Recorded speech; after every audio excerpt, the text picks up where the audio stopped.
Hi guys! Kamusta po kayo? Ako po si Maria from Canada. Matagal na po ako nanonood ng Sitio Bangungo channel. So guys, gusto ko lang i-share yung na-experience ko nung bata ako sa Pilipinas. When I was age of around 7 to 8, mahilig kasi ako maglaro ng puro laro yung nasa isip ko. So, umaga nun, tulog pa yung family ko nun, tapos nauna akong magising. Tapos bumaba ako nun, chinek ko lang yung mga binili ng parents ko na groceries nila. Nung time na yun, malapit ako sa bintana. Parang bigla talaga akong may narinig na naghoy sa akin. Pero yung boses niya talagang parang iba, kakaiba na maliit. Hindi siya bata. Basta na-creep out ako, na weirdohan ako nung narinig ko yun. Pero nung time na yun, bata pa kasi ako. So talagang hindi ko alam kung ano yun. Natakot and napatakbo ako kasi narinig ko talaga nag-hoy talaga siya sa akin.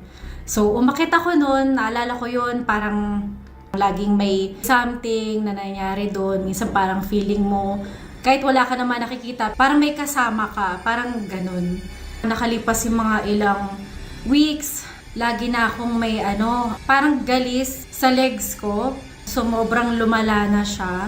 Nag-aalala na yung parents ko, lalo na yung nanay ko, kaya pinacheck ako sa doktor, tapos binigyan ako ng gamot, kasi nga parang nag-ano na siya, yung grabing tubig-tubig na, tapos hindi na ako makatulog, so sobrang kate, tapos hanggang sa pinacheck na ako sa albularyo. Yun lang naalala ko ng bata ako, kasi parang hindi ko pa alam yung mga nangyayari.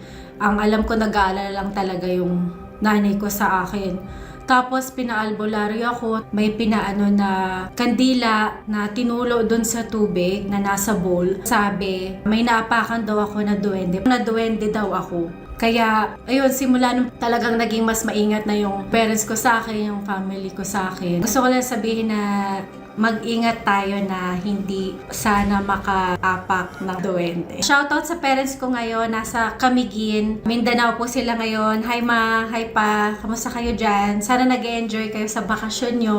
Yun lang po, ingat po kayo. God bless po sa inyong lahat. Magandang araw po, Sir Jupiter. Tawagin na lang po akong Arnold. Dito po ako karaniwang nakatira sa Taguig. Isa lang po akong simpleng tao. Tahimik ang buhay ko at hindi mahilig sa gulo. At mas pinipili ko na lang magtrabaho kaysa tumambay kung saan-saan. May kasama po ako sa bahay, ang nanay ko. Siya na lang ang natitira kong pamilya. Matagal na po siyang may sakit. Hindi naman agad-agad pero unti-unti siyang nanghina nitong mga nakaraang taon. Minsan nakakaya niya pang maglakad sa loob ng bahay. Minsan naman kailangan ko siyang alalayan papunta sa banyo. Hindi ko po alam kung bakit sa amin pa nangyari yon, pero tinanggap ko na lang. Ang mahalaga, buhay siya at kasama ko pa. Dahil doon mas lalo akong nagsumikap. Kailangan ko ng maayos na trabaho. Hindi po pwedeng maging pabaya. Hindi pwedeng maging tamad. Kasi kapag nagkulang ako, gamot ni nanay ang unang mawawala. Check-up niya ang unang maaapektuhan. Kaya kahit pagod, kahit minsan wala ng tulog, bumabangon pa rin ako. Ang pangunahin kong hanap buhay ngayon ay isang Shopee rider. Araw-araw, maaga akong gumigising. Minsan, 5:00 pa lang, nakahanda na ako. Isusuot ko ang orange na jacket, helmet at ihahanda ang motor ko. Doon na umiikot ang mundo ko. Sa pagkuha ng parcels, paghatid sa mga bahay at pakikipag-usap sa iba't ibang tao. Hindi po madali ang trabaho. May araw na sobrang init. Pakiramdam mo matutunaw ka sa kalsada. May araw din na sobrang lakas ng ulan. Basang-basa ang sapatos at ang pantalon. Pero tuloy pa rin. Kasi bawat parcel na maihatid ko, may kita akong maiuuwi. Kahit papaano, may pambili ng bigas at gamot ni Mama. Marami na rin akong nakilalang customer. May mabait, may suplado, may nag-aabot ng tubig kapag nakikita akong pawis na pawis. May iba naman na parang galit sa mundo, konting delay lang kung ano-ano na ang sinasabi. Sanay na ako. Iniintindi ko na lang. Sinasabi ko sa sarili ko, para kay nanay ito. Kapag naiisip ko yon, parang gumagaan kahit papaano ang aking pakiramdam. Minsan, tinatanong ako ng kapitbahay namin bakit hindi na lang daw ako magtrabaho sa opisina. Sabi ko wala naman akong natapos na mataas na pag-aaral. Hanggang high school lang po ako. Hindi ko na natuloy kasi maaga namatay si tatay.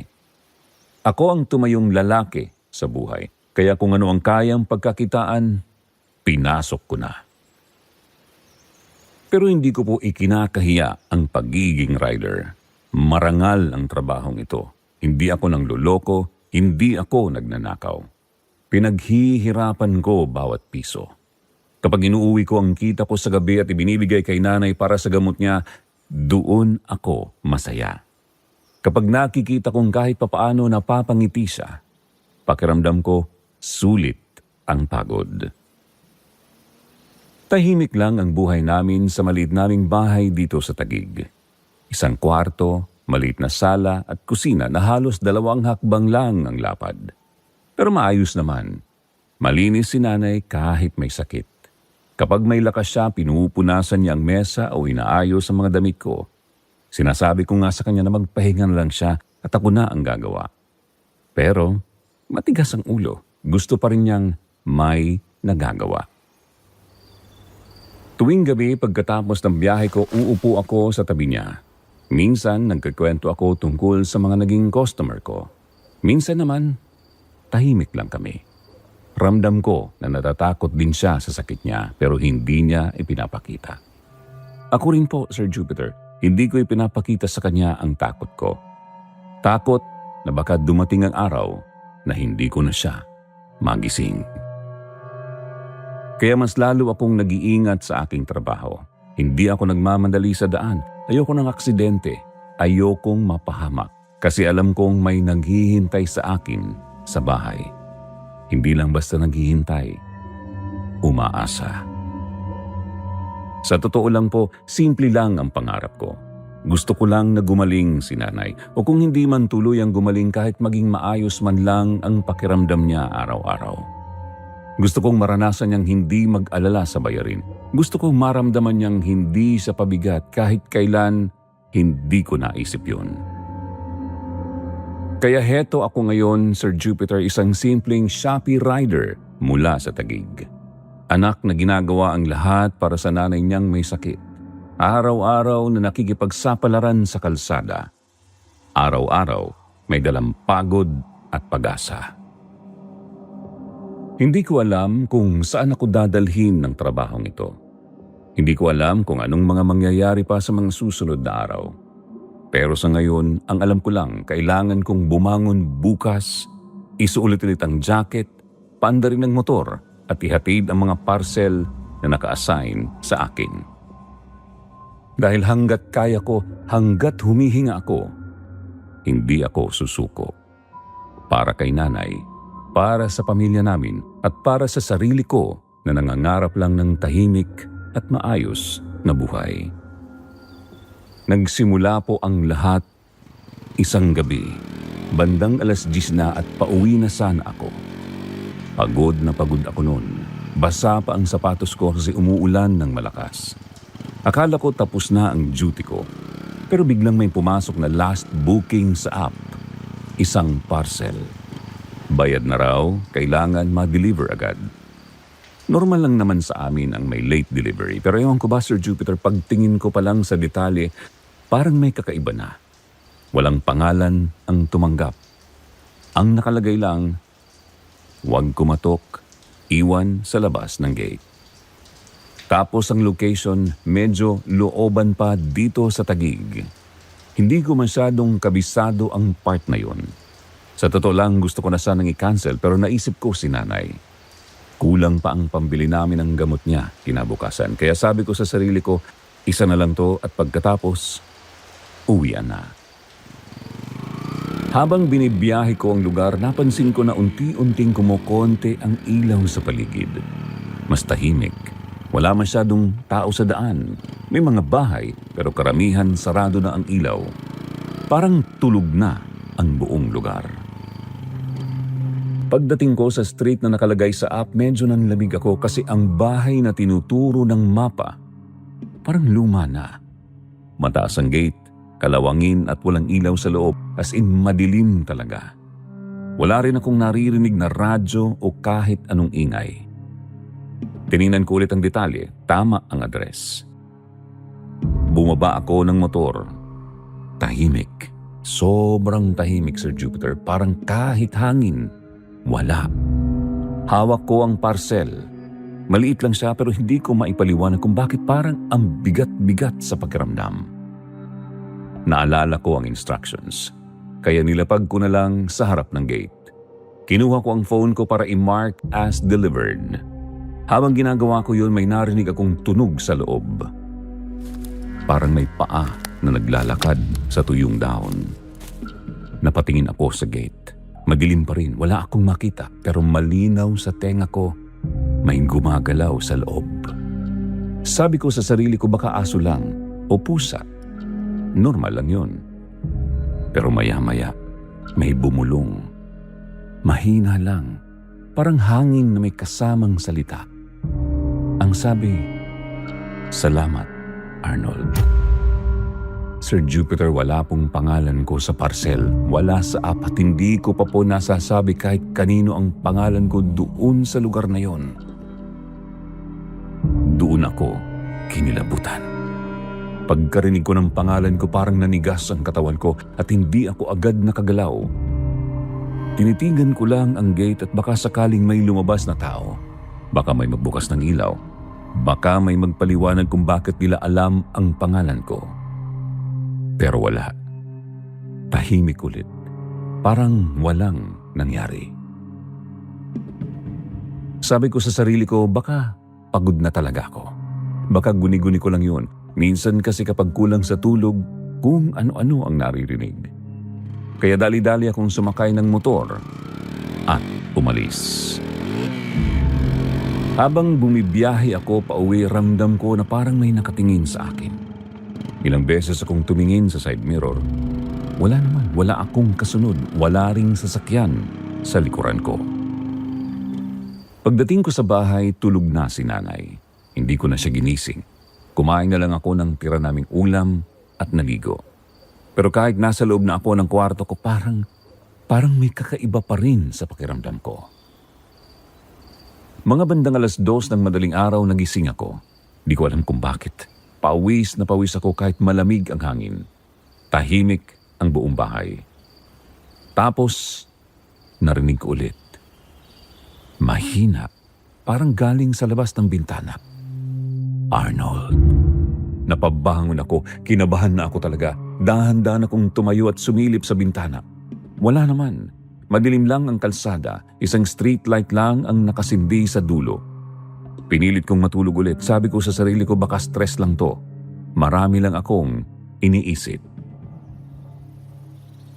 Kinabukasan, pagpasok ko sa trabaho, may napansin ako sa motor ko. May nakasabit na maliit na papel sa handle. Natigilan ako. Hindi ko alam kung saan galing. Hindi ko naman iniiwan ang motor ko kung saan-saan. Sa tapat lang ng bahay namin, nakapark yun. Kinuha ko ang papel. Nakatupi siya. Kinakabahan na ako habang binubuksan. Nakasulat lang doon, hindi daw ako dapat umalis kagabi. Sir Jupiter, doon na ako kinilabutan ng todo. Walang nakakaalam kung saan ako nag-deliver kagabi. Hindi ko naman sinabi kahit kanino at wala rin akong kinwentuhan kahit si nanay. Maghapon akong lutang sa biyahe. Hindi ako makapag-concentrate. Bawat delivery ko, parang may nakamasid sa akin. Bawat hinto ko sa traffic light, pakiramdam ko may nakatayo sa likod ko. Pag-uwi ko ng hapon, may isa pang papel sa ilalim ng pinto namin. Doon na rin ako natakot para kay nanay. Hindi lang ito, basta kakaibang delivery. Parang may sumusunod na sa akin. Parang may gusto silang sabihin o may gusto silang ipagawa. Hindi ko agad sinabi kay nanay. Ayokong madagdagan ang iniisip niya pero habang tinitignan ko siya na nakahiga at umuubo, lalo akong natatakot. Kasi kung sino man ang gumawa nito, alam kung saan ako nakatira. Kinabukasan, bago ako pumasok sa duty, binalikan ko yung lugar kung saan ko dineliver ang parcel. Sabi ko sa sarili ko, baka may paliwanag lang. Baka may batang nagbibiro. Baka may CCTV na pwedeng magpakita kung may lumapit sa motor ko kagabi. Pagdating ko doon umaga na, mas malinaw ko nang nakita ang bahay. Sir Jupiter, mas lalo akong kinabahan kasi parang abandonado siya. Sirang-sira ang gate, may mga damo sa loob na halos tao ang taas at yung bahay mismo may basag na bintana, parang matagal nang walang nakatira. Tiningnan ko ulit ang address sa app history ko. Tama, doon ko nga dineliver. Lumapit ako sa katabing tindahan. May matandang babae roon at tinanong ko kung may nakatira pa ba sa bahay na yun. Tumingin siya sa akin, tapos sa bahay, tapos bumalik ulit ang tingin sa akin. Sabi ng matanda, matagal nang walang tao doon. Nasunog daw dati yung bahay at may namatay daw. Bumigat ang dibdib ko. Sabi ko, may Shopee delivery kasi ako dyan kagabi. Umiling siya at ang sabi, walang tumitira sa bahay na yun. Kung may nakita man daw ako, mas mabuti daw na wag ko nang balikan. Sir Jupiter, hindi ko alam kung ano ang mararamdaman ko. Gusto kong isipin na baka nagkamali lang ang matanda. Pero nakita ko mismo ang bahay. Mukhang talagang walang tao. Habang pauwi ako, mas lalong nagulo ang isip ko. Naalala ko tuloy si tatay. Noong nabubuhay pa siya, lagi niyang sinasabi na may mga bagay na hindi natin dapat pinapakialaman. Na kung may kakaiba kang naramdaman, minsan mas mabuting umiwas na lang. Pero hindi ako pwedeng basta umiwas. Kasi gabi-gabi may papel na lumalabas sa amin at pakiramdam ko papalapit ng papalapit. Dagdag pa roon, lumala ang kalagayan ni nanay nitong mga nakaraang araw. Mas madalas ang pag-ubo niya, mas madalas siyang mahilo. At isang gabi halos hindi siya makahinga. Dinala ko siya sa maliit na klinik dito sa amin sa Taguig. Sabi ng doktor, kailangan na raw niya na mas malalim na gamutan. Mas mahal, mas mabigat sa bulsa. Sir Jupiter, hindi ko alam kung saan ako kukuha ng pera. Kulang na kulang ang kita ko bilang rider. Kahit doblehin ko ang sipag ko, hindi pa rin sasapat. Doon pumasok sa isip ko ang isang bagay na ayaw kong isipin. Yung parcel, ang bahay, at ang boses. Kung sino man sila na parang kilala ako, parang may gusto silang kapalit. At sa sitwasyon ko ngayon, Sir Jupiter, handa na akong gawin ang kahit ano para kay nanay. Kahit pa kailangan kong balikan ang bahay na yun sa gabi. Isang gabi pagkatapos ko ng duty, dumiretso ako doon sa lumang bahay. Hindi ko na hinintay na may delivery pa. Gusto ko nang matapos kung ano man ito. Kung may nagpaparamdam, lalapitan ko na. 9:00 ng gabi noon, tahimik na naman ang buong street. Mas tahimik pa kaysa dati. Parang walang gustong dumaan doon. Huminto ako sa harap ng gate. Hindi ko inilapag ang motor sa malayo. Doon mismo sa tapat, pinatay ko ang makina. Sir Jupiter, bukas na ang gate. Hindi tulad noong una na sarado at kalawangin. Ngayon nakaawang siya. Parang may naghihintay sa pagdating ko. Nilunok ko ang kaba ko. Pumasok ako sa loob. Mas mabaho sa loob, amoy sunog na kahoy at lumang bagay. May mga abo pa sa sahig, parang totoo nga ang sabi ng matanda. Nasunog talaga ang bahay. Nagtawag ako sa mahina lang na boses. Walang sumagot. Pero habang naglalakad ako papasok, napansin ko na may maliit na kahon sa gitna ng sala. Malinis siya kumpara sa paligid, parang bagong lagay. Lumapit ako. parehong-pareho ng laki ng parcel na dineliver ko. At may nakadikit na papel sa ibabaw. Hindi mo dapat iniwan ang nakasulat. Sir Jupiter, bigla kong narinig ang pag-ubo ni nanay. Malinaw, parehong-pareho ng ubo niya sa bahay. Napalingon ako sa likod ko at wala naman si nanay doon, pero rinig na rinig ko ang paghingal niya. Parang hirap na hirap huminga. "Ma?" nabanggit ko. Tapos may sumagot. Hindi si nanay. Boses na paos, parang nasunog ang lalamunan. "Balik tayo, Arnold." Nanginig ang buong katawan ko. Hindi ko makita kung saan galing yung boses. Parang nasa paligid ko lang. Nasa loob ng ulo ko. "Gagaling siya," sabi ulit ng boses. "Pero may kapalit."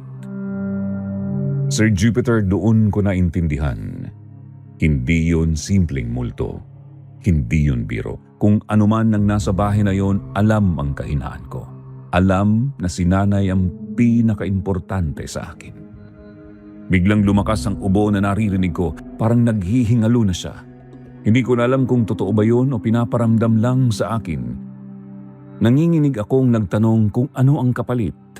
Tumawa ang boses, mabagal at mabigat, at ang sabi, "Tulad daw ng ginawa ko kagabi, may dapat manatili." Biglang nagsara ang gate sa likod ko, malakas ang tunog, at doon ko naramdaman, Sir Jupiter, na hindi ito basta pananakot. Sir Jupiter, akala ko kaya ko, akala ko matapang ako, basta para kay nanay. Pero noong magsara ang gate sa likod ko, doon ko naramdaman na mali ang naging desisyon ko. Hindi ako agad nakatakbo, parang mabigat ang paa ko. Yung kahon sa gitna ng sala parang mas lalong lumapit kahit hindi naman gumagalaw. At yung ubo na naririnig ko mas lumalakas, parang si nanay na talaga. Tapos saglit naging tahimik. May nakita akong anino sa gilid ng dingding. Hindi malinaw ang itsura, parang usok lang na may hugis tao. Sabi ng boses, noon daw may naiwan sa lugar na yon. Meron daw umalis na hindi daw dapat umalis. Sir Jupiter, bigla kong naalala yung unang papel na ang sabi ay hindi daw ako dapat umalis kagabi. Parang may pumasok sa isip ko. Noong gabi na nag-deliver ako, iniwan ko ang parcel at agad umalis. Hindi ko hinintay kung may kukuha. Hindi ko sinigurado kung may tatanggap. Basta ginawa ko lang ang trabaho ko. Sabi ng boses, dapat daw may naiwan. Ganyan daw ang palit. Nanlamig ako at napabulong ako ng tanong kung ano ang naiwan. Ang sagot sa akin ng boses, buhay. Sir Jupiter, doon ko naintindihan ang sinasabi ng matandang babae. May namatay raw sa bahay na yon, nasunog, baka may deal din na ginawa noon. Baka may pumayag na manatili kapalit ng iba. Tapos ako, dumating ako, naghatid ng parcel at umalis agad. Parang nasira ko kung ano ang kasunduan nila. Biglang tumunog ang cellphone ko. Halos mahulog ang telepono dahil sa kaba ko. Si nanay ang tumatawag. Sir Jupiter, hindi siya marunong tumawag. Mahina ang kamay niya. Madalas ako pa ang tumatawag sa kanya kahit nagtataka, sinagot ko pa rin. Nang sagutin ko ang telepono, narinig ko ang mahinang boses ni nanay. Tinanong niya kung nasaan daw ako dahil malamig daw doon. Kinabahan ako lalo. Umalis ako ng bahay nang tulog siya. Wala namang problema noon. Sabi ko kahit alam kong hindi na ako naka-duty na nasa trabaho lang ako. Bumulong siya na may nakatayo daw sa may pinto. Akala daw ni nanay ako. Pero hindi daw pala ako. Sir Jupiter, di ko maipaliwanag yung nararamdaman ko noong mga oras na yun na parabang pinako yung paa ko sa pinagkakatayuan ko. Pero pinilit ko, kahit na nangangatog ang katawan ko sa takot, pinilit ko para sa nanay ko. Hindi ko na inisip kung ano ang mangyayari sa akin. Ang nasa isip ko lang noon si nanay at kailangan kong makauwi agad-agad. Tinulak ko ang gate. Sa una ayaw bumukas, parang may humahawak sa kabilang side, pero bigla itong bumigay. Halos matumba pa ako sa lakas ng pagtakbo ko. Sumakay ako agad sa motor. Nanginginig ang kamay ko habang ini-start ko ito. Ilang beses bago umandar, pakiramdam ko bawat segundo mahalaga. Habang bumibiyahe ako pa uwi, tumatawag ako kay nanay, pero hindi na siya sumasagot. Dire-diretso lang ang ring. Paulit-ulit kong sinasabi sa sarili kong sagutin mo naman, ma. Sir Jupiter, hindi ko na maalala kung paano ko narating ang bahay namin sa Taguig. Basta ang alam ko, mabilis akong pumarada at halos sipain ang pinto sa pagmamadali. Pagpasok ko, nakabukas ang ilaw sa sala at nakatayo si nanay sa gitna. Pero may kakaiba. Hindi siya gumagalaw. Hindi siya kumikilos. Nakatingin lang siya diretso sa akin at hindi kumukurap. Ma? Mahina kong tawag. Unti-unti siyang ngumiti. Sir Jupiter, hindi ganoon ngumiti si nanay. Parang pilit, parang may ibang nakatingin gamit ang mata niya. Hindi ka dapat bumalik doon, sabi niya, pero hindi boses ni nanay ang narinig ko. Parehong boses na paos, parehong tunog na parang may abo sa lalamunan. Lumapit ako sa kanya, sabi ko, ma, si Arnold ito. Biglang napahawak siya sa dibdib niya at nagsimulang umubo. Totoong ubo at hirap na hirap siya. Habang umiiyak, sabi ni nanay, tulungan ko daw siya. Sir Jupiter, hindi ko na alam kung alin ang totoo, yung kaninang nakangiti o kung ngayon na nahihirapan. Biglang namatay ang ilaw. Sa dilim narinig ko ulit ang boses. Kapag hindi ka pumayag, siya ang kukunin. Binuksan ko ang flashlight ng telepono ko. Wala na si nanay sa gitna ng sala. Nasa sahig na siya, nakahiga at nanginginig. Tinakbo ko siya at kinarga papunta sa kwarto. Nanginginig ang katawan niya. Malamig ang kamay. Sabi ko, ma, kapit ka lang at dadalhin kita sa ospital. Pero pagtingin ko sa pinto ng bahay, nakasara na. Kahit anong pilit ko, hindi ito bumubukas. Sir Jupiter, parang kinulong kami sa loob ng kwarto. At sabi ng boses, wala daw akong matatakbuhan. Tinawag daw nila ako at pinili daw nila ako.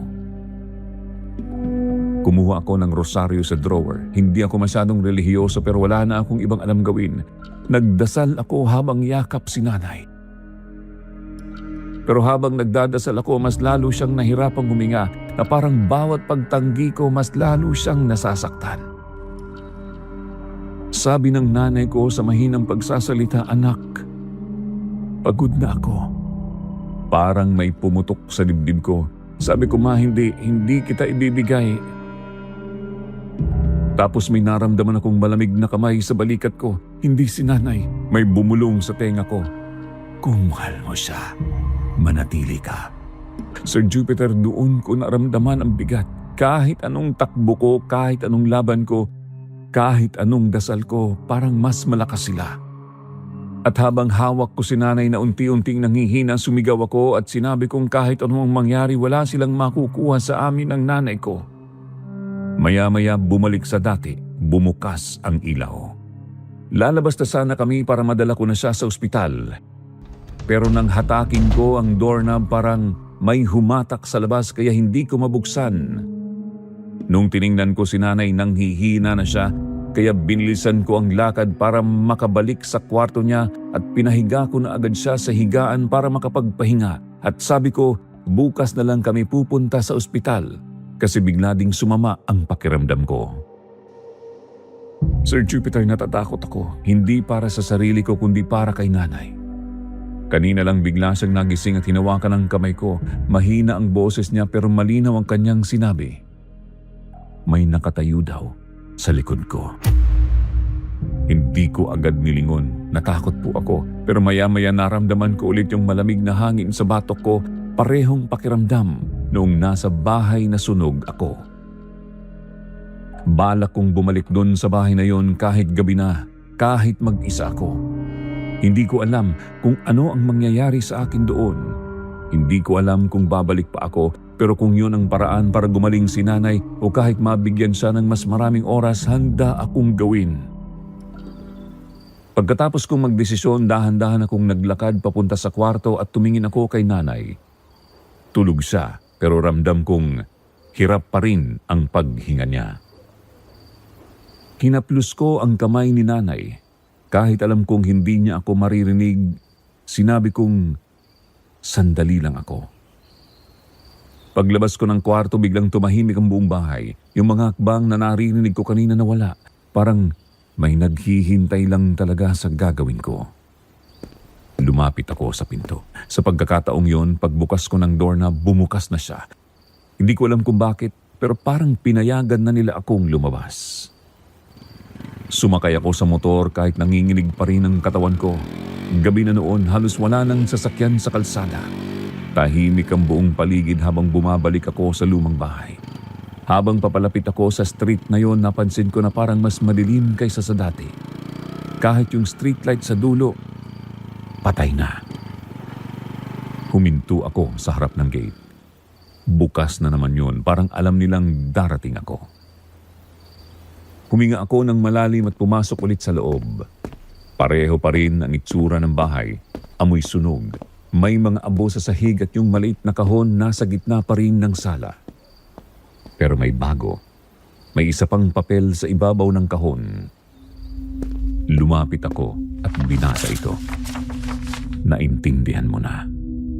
Nakapikit ako sandali, pakiramdam ko wala na talaga akong ibang magagawa. Sabi ko ng malakas kahit nanginginig ang boses ko, kung ako ang mananatili, wag nang idamay si nanay. Tahimik saglit. Tapos narinig ko ulit ang boses na paos. Pumasok ka. Biglang nagsara ang gate sa likod. Unti-unting lumamig ang hangin sa loob ng bahay. Parang may dumadami sa paligid ko kahit wala akong makita. Tumingin ako sa kahon, dahan-dahan ko itong binuksan. Sa loob may lumang cellphone. Parehong-pareho ng gamit kong phone. Biglang nag-on ang screen kahit hindi ko pinindot. May lumabas na message. Delivery completed. Sir Jupiter, hindi ko maintindihan. Wala naman akong dineliver pero may nakasulat talagang delivery completed. Biglang may narinig akong sigaw mula sa labas ng bahay. Boses ni nanay at tinawag ang pangalan ko. Napalingon ako sa pintuan kahit alam kong malayo ang bahay namin doon, pero malinaw na malinaw ang sigaw niya. Tapos biglang nagdilim ang buong bahay. Parang may malamig na bagay na yumakap sa likod ko. Hindi ko sila nakikita pero ramdam ko na marami sila. Bumulong ang mga boses sa paligid at ang sabi manatili daw ako. Maya-maya may naririnig na akong papalapit na hakbang sa likod ko at parang may humahawak na sa balikat ko. Sir Jupiter, ang huling naaalala ko noong nasa loob ako ng bahay na sunog, may humawak sa balikat ko, sobrang lamig ng kamay, parang nagyeyelo.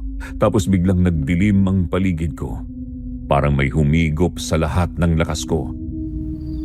Pagmulat ko ng mata ko, hindi na ako nakatayo. Nasa sahig na ako ng lumang sala. Tahimik ang buong bahay. Wala na yung mga bulong, wala na yung anino.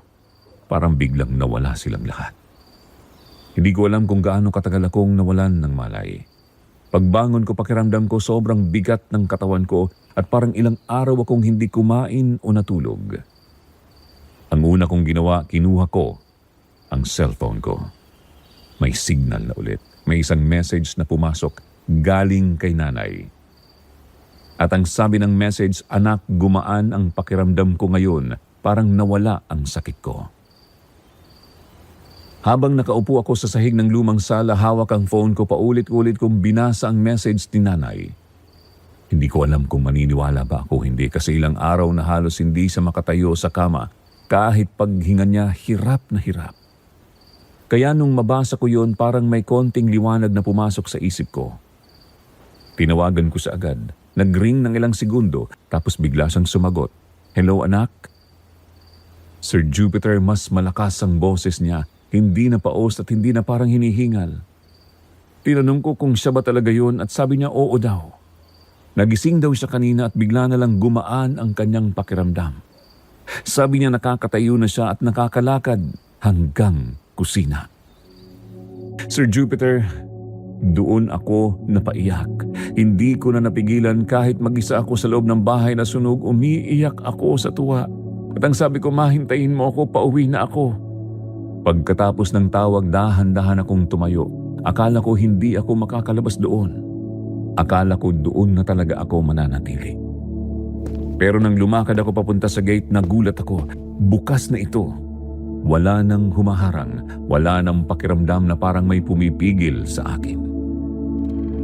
Lumabas ako ng bahay at sumakay agad sa motor. Hindi ko na nilingon ng bahay, basta ang nasa isip ko lang makauwi kay nanay.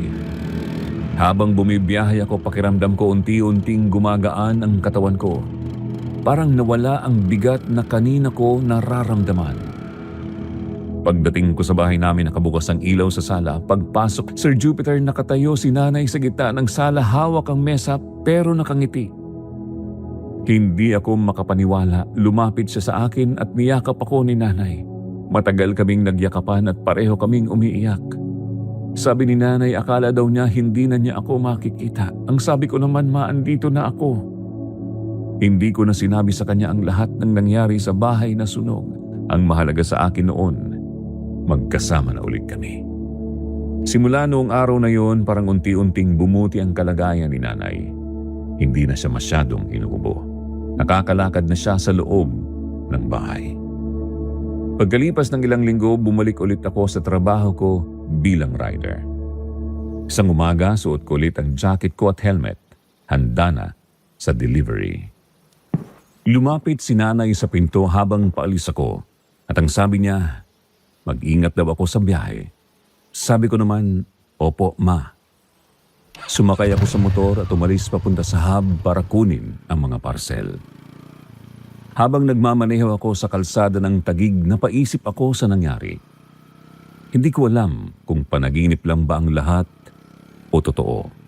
Pero isang bagay ang sigurado. Buhay si nanay. Magkasama kami at habang kaya ko pa, ipagpapatuloy ko ang trabaho ko.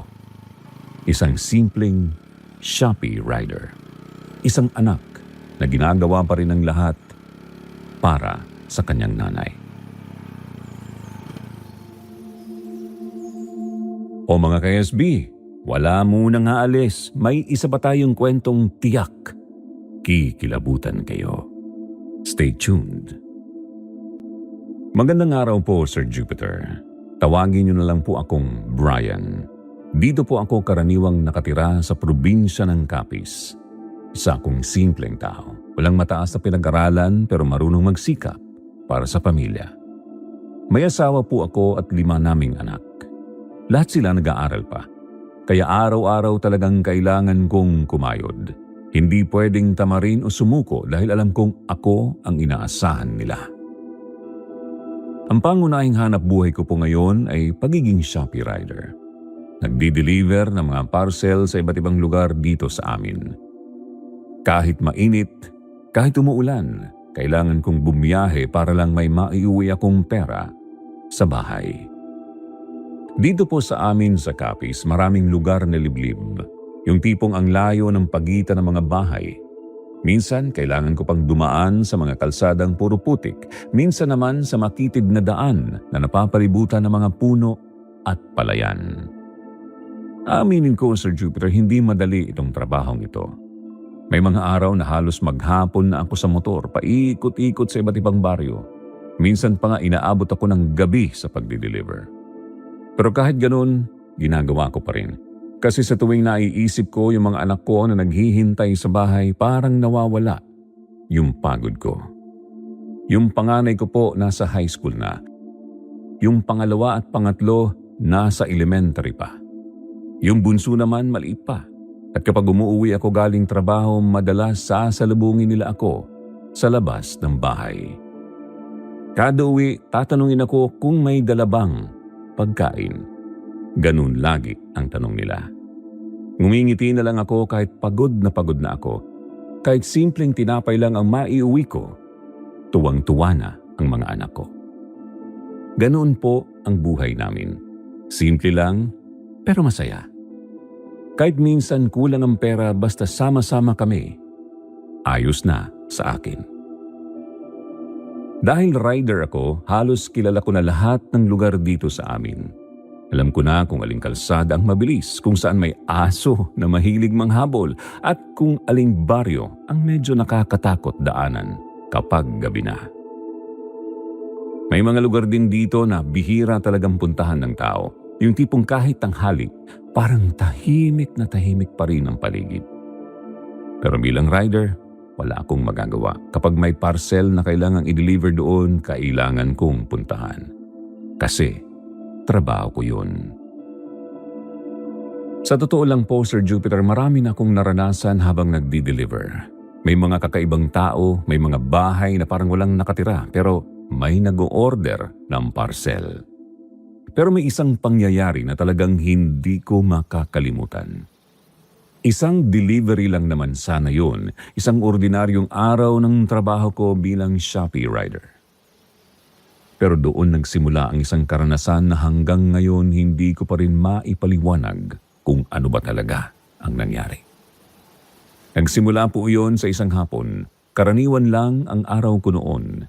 Marami akong delivery at nagmamadali akong matapos para makauwi agad sa pamilya ko.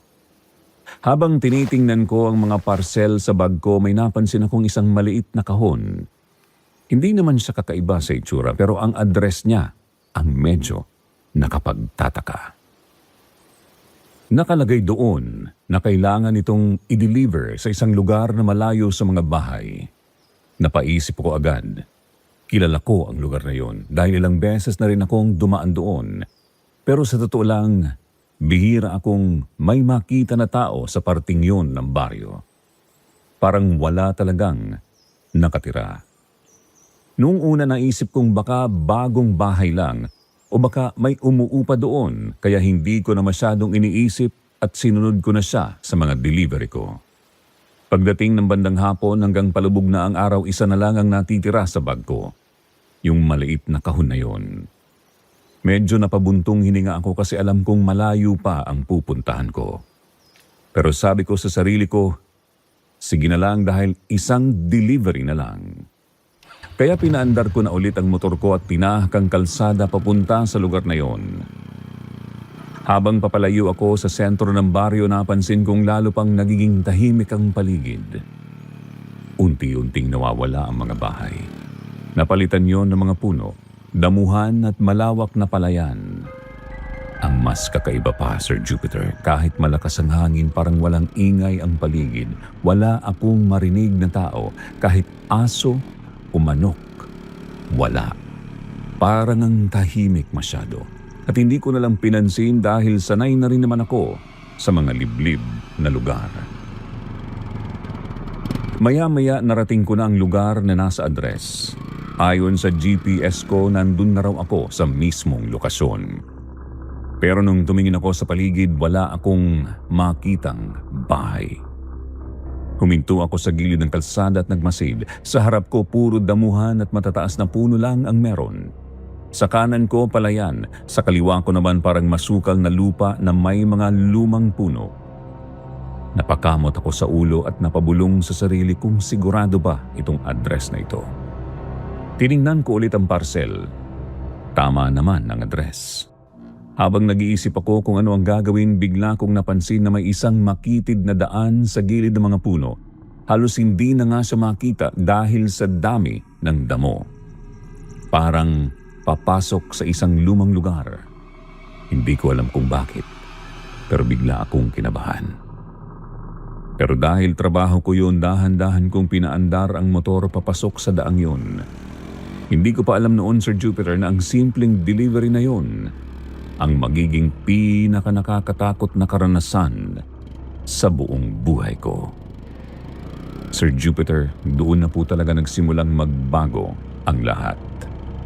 Dahan-dahan kong pinaandar ang motor ko papasok sa makitid na daan na yon. Halos matabunan na ng damo ang kalsada kaya mabagal lang ang takbo ko. Sa kaliwa at kanan, puro matatandang puno. Yung iba nga parang matagal nang hindi napuputol o nalilinis. Habang papasok ako, pakiramdam ko parang lalo pang lumalamig ang paligid. Kahit hapon pa lang noon, parang ang dilim na agad sa ilalim ng mga puno. Mga ilang minuto akong umandar hanggang sa may nakita akong lumang bahay sa dulo. Napahinto ako sa motor ko. Yung bahay po, Sir Jupiter, parang matagal nang walang nakatira. Yung bubong may kalawang na. Yung dingding may mga bitak na. Tapos yung bakuran puro matataas na damo. Ang unang pumasok sa isip ko, may nakatira pa ba dito?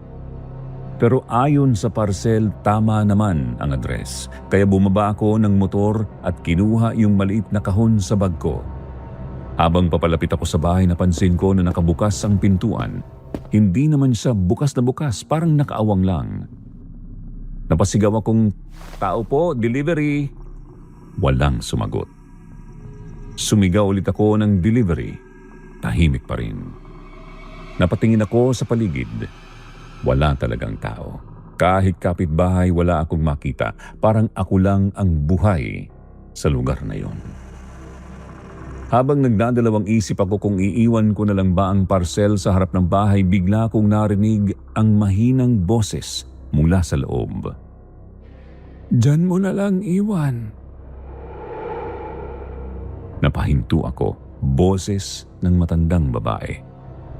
Mahina lang pero malinaw. Hindi ko siya makita dahil madilim ang loob ng bahay. Sumagot akong sige po at nilapag ko ang parcel sa maliit na mesa sa may pintuan. Habang ginagawa ko yon, napansin ko na wala man lang ilaw sa loob. Madilim talaga. Pagkatapos kong ilapag ang parcel, mabilis na akong tumalikod. Hindi ko alam kung bakit pero parang gusto ko nang umalis agad doon. Pero bago pa ako makalayo, biglang nagsalita ulit yung matandang boses ng babae. "Sandali!" Napahinto ako at dahan-dahang lumingon sa pintuan. Doon ko na po siya nakita. Isang matandang babae na nakatayo sa loob ng bahay. Payat na payat. Mahaba ang puting buhok at halos matakpan na ang mukha niya. Pero ang pinakanapansin ko, Sir Jupiter, hindi siya kumikilos. Nakatayo lang siya doon sa dilim tapos dahan-dahan siyang nagsalita. At ang sabi nito, matagal daw niya akong hinintay. Kinilabutan ako at napaisip kung bakit niya ako hinihintay. Hindi naman niya ako kilala. Bago pa ako makapagtanong, bigla siyang ngumiti at doon ko napansin ang mas nakakatakot. Yung kahon nakakalapag ko lang sa mesa, wala na doon. Hindi ko nakita kung sino ang kumuha pero sigurado ako wala namang lumapit doon. Doon ko unang naramdaman, Sir Jupiter, na may mali sa lugar na yon. At yun ang dahilan kung bakit ngayon napilitan akong isulat at ibahagi ang karanasang yon. Sir Jupiter, pagkatapos kong makita na wala na sa mesa yung parcel, bigla akong kinabahan. Sigurado akong kakalapag ko lang noon, ilang segundo ang nakalipas at wala naman akong nakitang lumapit doon. Napatingin ako sa matandang babae na nasa loob ng bahay. Nakatayo lang siya sa dilim, halos hindi ko makita ang mukha niya dahil sa mahaba niyang buhok. Pero pakiramdam ko nakatingin siya diretso sa akin. Tinanong ko kung nakuha niya na ba yung parcel. Hindi siya agad sumagot. Ilang segundo siyang tahimik tapos dahan-dahan siyang tumango. Sabi niya, matagal na daw niya yung hinihintay. Hindi ko alam kung bakit pero lalo akong kinilabutan sa sinabi niya. Parang hindi lang yung parcel ang tinutukoy niya. Bigla kong naalala na gabi na rin halos. Kailangan ko pang umuwi dahil naghihintay ang pamilya ko kaya nagpaalam na ako. Sabi ko po, maraming salamat, mauna na po ako at mag-ingat po kayo. Hindi na sumagot yung matandang babae. Tumalikod na ako at naglakad pabalik sa motor ko. Habang umaandar ako palabas ng makitid na daan, pakiramdam ko parang may nakatingin pa rin sa likod ko. Hindi ko na lang nilingon. Paglabas ko sa main na kalsada, parang gumaan agad ang pakiramdam ko. Parang may bigat na nawala sa dibdib ko. Sabi ko sa sarili ko, siguro pagod lang ako. Pagdating ko sa bahay namin, sinalubong agad ako ng mga anak ko. Sinigaw nilang pangalan ko habang tumatakbo papunta sa akin. Yung bunso kong anak agad akong niyakap sa binti at sabi, gutom na daw siya. Ngumiti ako kahit pagod na ako. Inabot ko yung maliit na tinapay na binili ko sa tindahan. Habang kumakain sila, tahimik lang akong nakaupo sa labas ng bahay. Nakatingin lang ako sa motor ko. Hindi ko alam kung bakit pero bumabalik sa isip ko yung matandang babae. Yung paraan ng pagsasalita niya.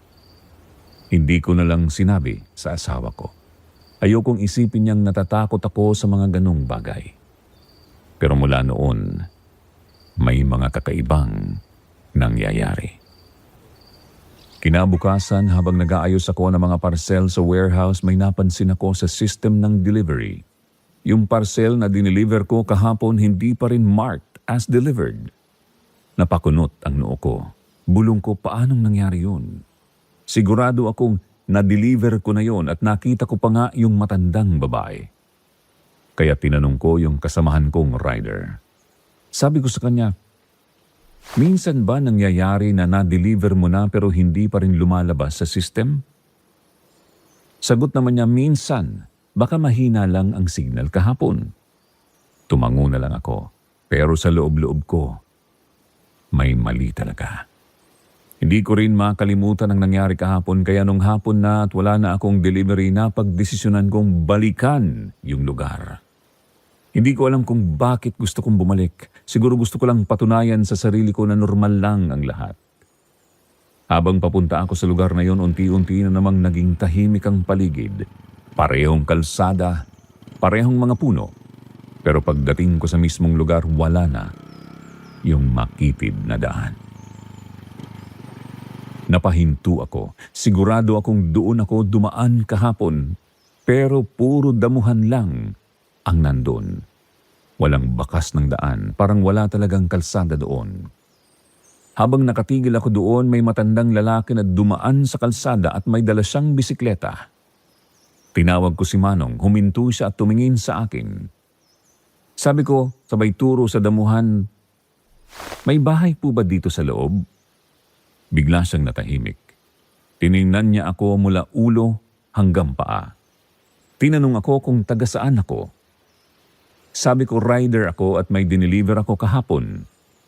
Biglang nagbago ang itsura ng mukha niya. Sabi niya, wala daw bahay doon. Sabi ko, meron po lumang bahay at may matandang babae pa nga po. Napailing siya. Sabi niya, anak, matagal nang walang nakatira dyan. Lalo akong nagtaka at napatanong kung bakit. Napabuntong hininga siya bago sumagot.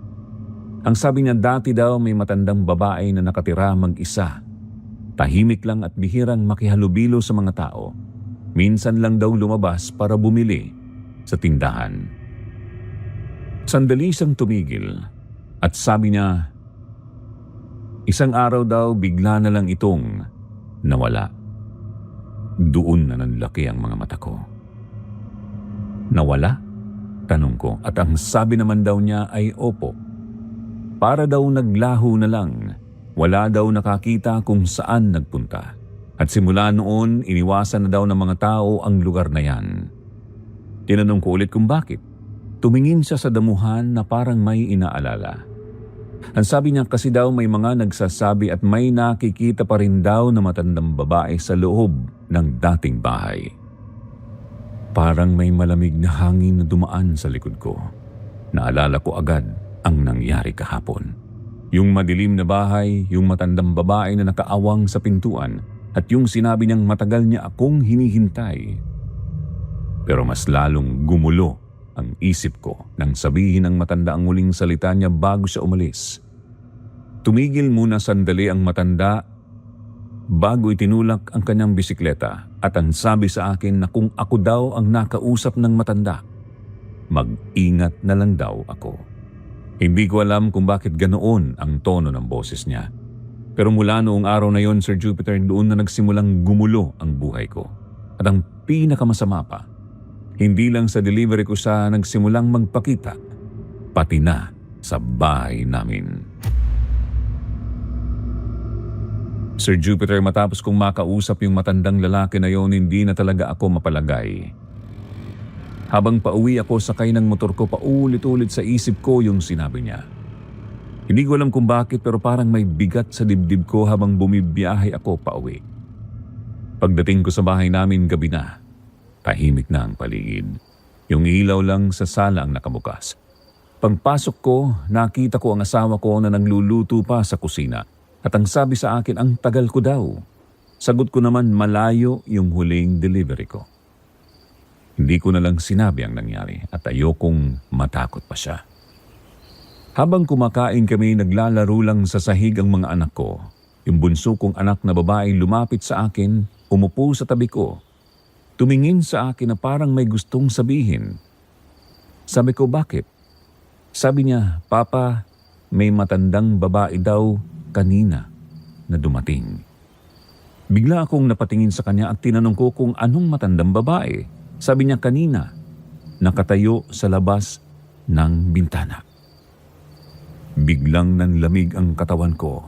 Dagdag naman ng anak ko, tinitingnan lang daw siya ng matanda. Napatingin naman ako sa asawa ko. Sabi ng asawa ko, baka guni-guni lang daw ng bata. Dagdag pa niya, siguro may dumaan lang. Tumango na lang ako pero sa loob-loob ko hindi ako mapakali. Kasi naalala ko agad yung matandang babae sa lumang bahay.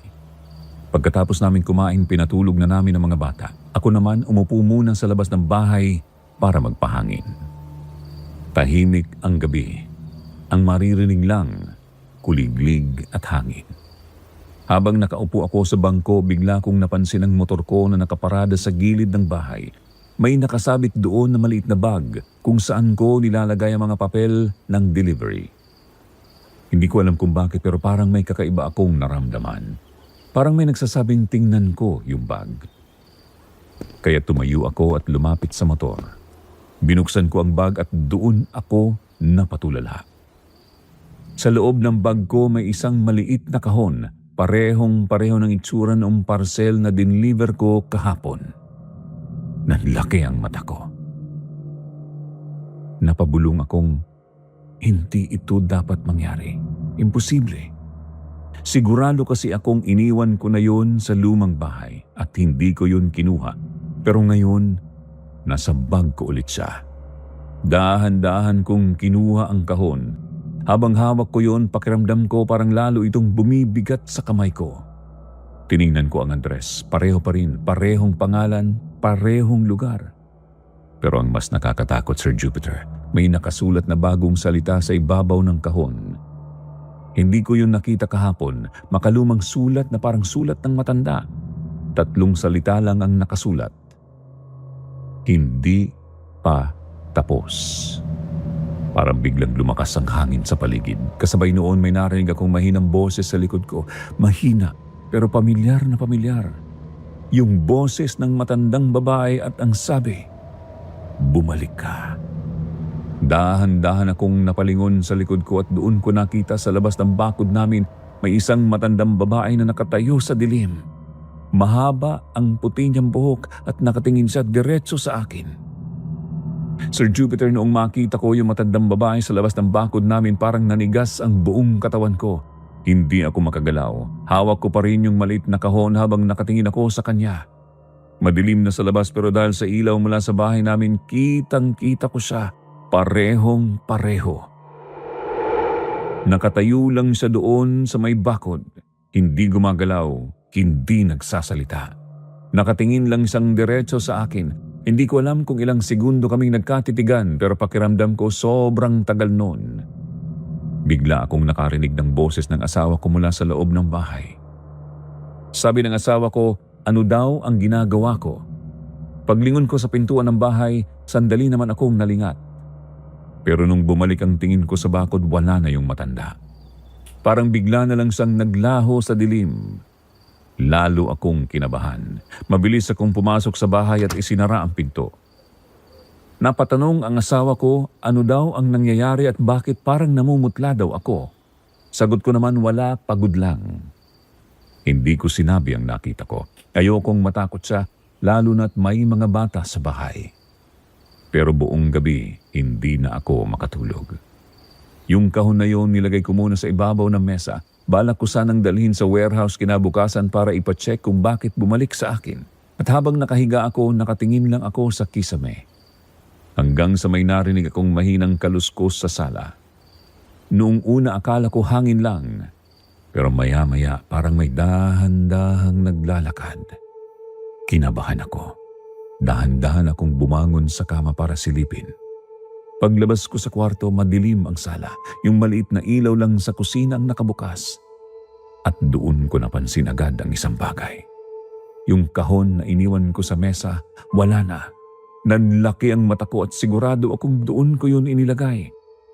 Habang nakatayo ako sa sala, bigla kong narinig ang mahinang boses galing sa may pintuan ng bahay. Rider.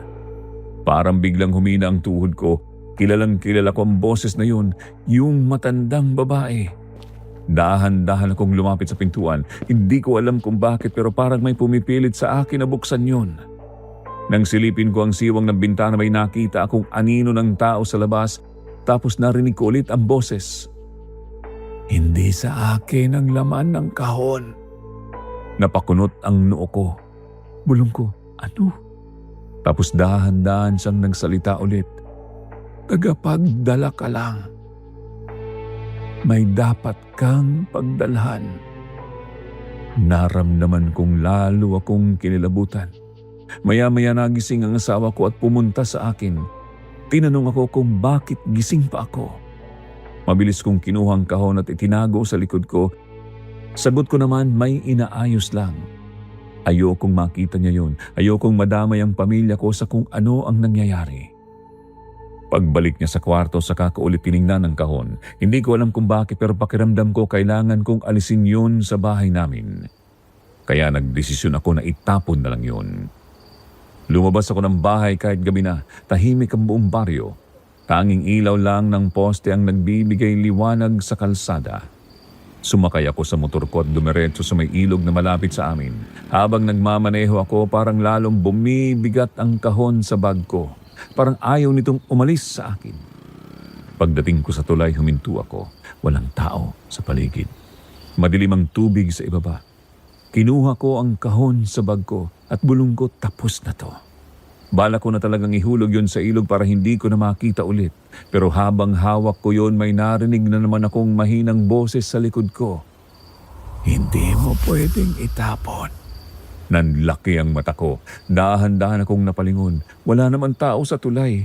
Tahimik ang paligid. Akala ko guni-guni ko lang kaya tinaas ko ulit ang kamay ko para ihulog ang kahon. Pero bigla kong naramdaman na may humawak sa kamay ko. Malakas, parang may pumipigil. Nabitawan ko ang kahon sa gulat. Bumagsak yon sa sahig ng tulay. Huminga ako ng malalim habang nanginginig ang kamay ko. Hindi ko na talaga maintindihan ang nangyayari.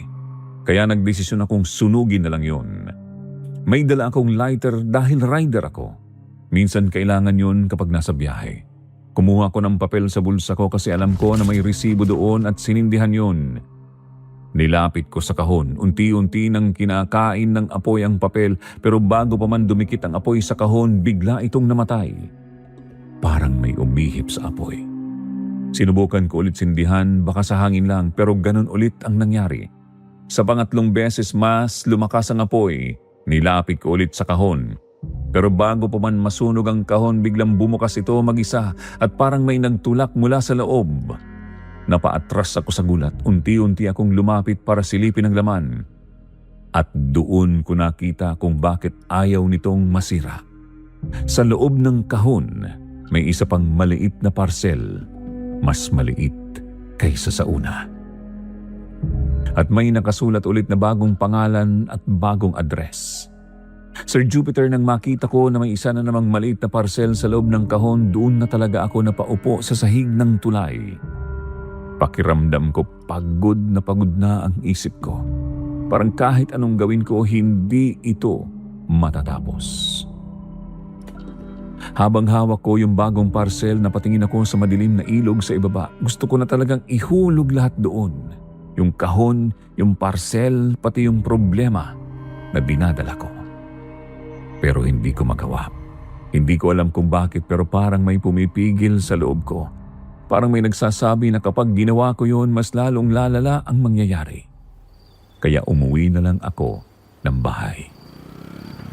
Habang nagmamaneho ako pauwi, hindi na ako mapakali. Pakiramdam ko may nakasunod sa akin sa daan kahit wala naman akong nakikitang motor o tao sa likod ko. Pagdating ko sa bahay, tulog na ang lahat. Tahimik ang buong paligid. Dahan-dahan akong pumasok para hindi magising ang asawa at mga anak ko. Umupo ako sa mesa sa sala at nilapag ko doon ang maliit na parcel. Matagal ko yung tinitigan. Hindi ko alam kung kanino ba talaga ito dapat dalhin. Hindi ko rin alam kung bakit ako ang napili. Pero habang nakaupo ako doon, bigla kong naalala ang mga anak ko. Yung 5 kong anak na umaasa sa akin araw-araw. Yung asawa ko na lagi akong hinihintay tuwing gabi. Bigla akong kinabahan. Paano kung may mangyari sa kanila dahil sa kahon na ito? Tahimik ang bahay.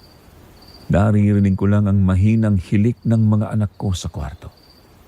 Pero sa harap ko, nandito pa rin ang maliit na parcel. Hindi ko pa rin yun ginagalaw. Natatakot akong hawakan ulit. Sir Jupiter, pakiramdam ko mas lalong lumalamig ang paligid sa loob ng bahay namin. Parang may bukas na bintana kahit sarado naman lahat. At kanina lang may narinig akong mahina na yabag sa labas ng bahay. Hindi ko alam kung sino yun. Ayokong silipin. Ayokong makita kung sino. Pero pakiramdam ko alam ko na kung sino yun. Yung matandang babae. Ang nakita ko sa lumang bahay at ang paulit-ulit na nagpapakita sa akin.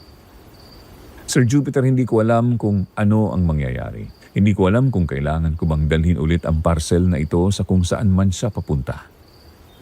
Maya-maya naririnig ko na naman yung mahina na katok sa pinto namin.